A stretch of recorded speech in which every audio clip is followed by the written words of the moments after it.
ഒരു കൈപുണ്യത്തെ കുറിച്ചാണ് ഇന്ന് നിങ്ങളുമായിട്ട് പങ്കുവെക്കുന്നത്. രാത്രിയിൽ തട്ടുകടയിൽ പാചകം, പകലോ മനോഹരമായ പടം വരയ്ക്കലും.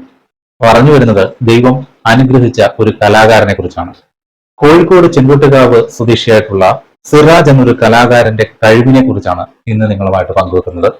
ഇദ്ദേഹത്തിന്റെ പെൻസിൽ ഡ്രോയിങ് ശരിക്കും നമ്മളെ ഞെട്ടിച്ചു കളയും. ഒരു ഫോട്ടോ എടുത്തു വെച്ചാൽ എങ്ങനെ ഇരിക്കും, അതേപോലെ തന്നെയാണ് ഇദ്ദേഹം വരയ്ക്കുന്ന ഓരോ ചിത്രങ്ങളും. ഏറ്റവും വലിയ അതിശയമുള്ളത് ഇദ്ദേഹം ചിത്രരചന പഠിച്ചിട്ടില്ല എന്നുള്ളതാണ്. കിട്ടുന്ന പകൽ സമയം ഇദ്ദേഹം ഈ ഒരു പടം വരയ്ക്കലിലേക്ക് അങ്ങ് മാറ്റിവെച്ചിരിക്കുകയാണ്. പടം വരയ്ക്കലിന്റെ കൈപ്പുണ്യം മനസ്സിലായല്ലോ. ഇനി രാത്രിയിലും ഒരു കൈപ്പുണ്യമുണ്ട്, അതാണ് പാചകം. ഇദ്ദേഹത്തിന്റെ ജീവിതോപാധി എന്ന് പറയുന്നത് ഒരു തട്ടുകടയിലെ പാചകമാണ്.